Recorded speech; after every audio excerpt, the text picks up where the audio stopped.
एक हमारे अंदर उत्साह उत्पन्न होता है और उसके माध्यम से जो हम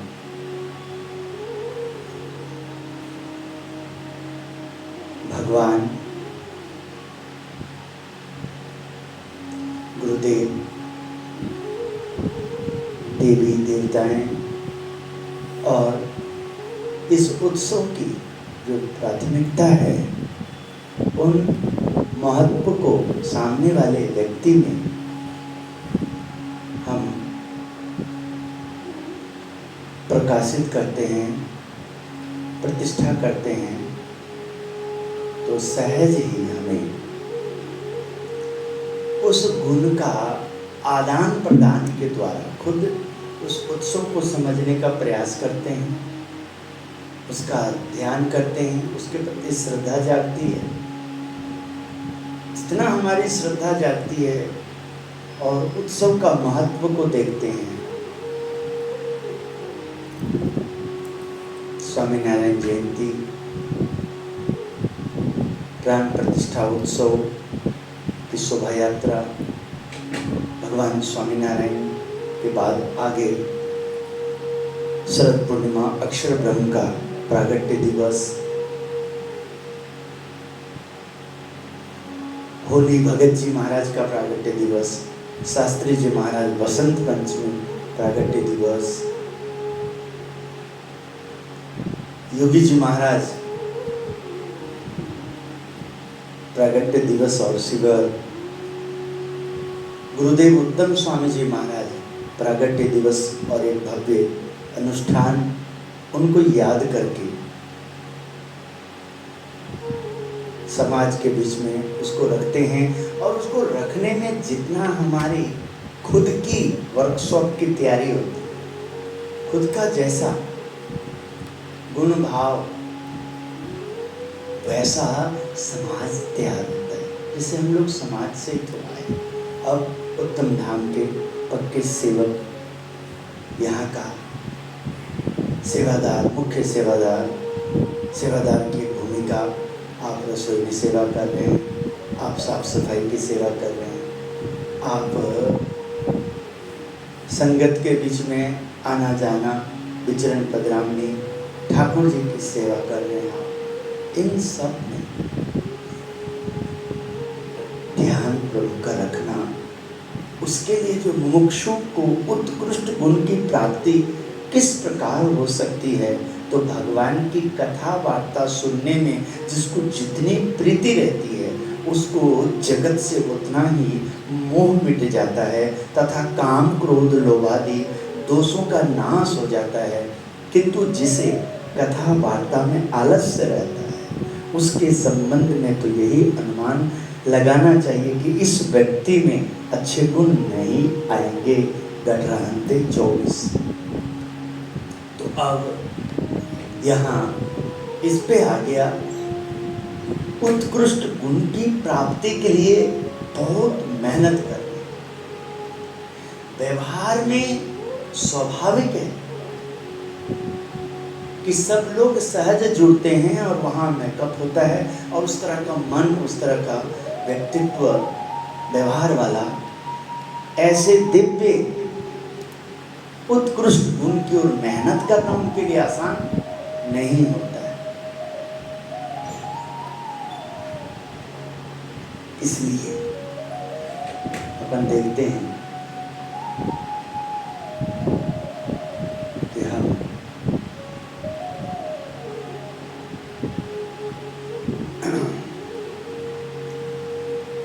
किस प्रकार इन समाज के बीच में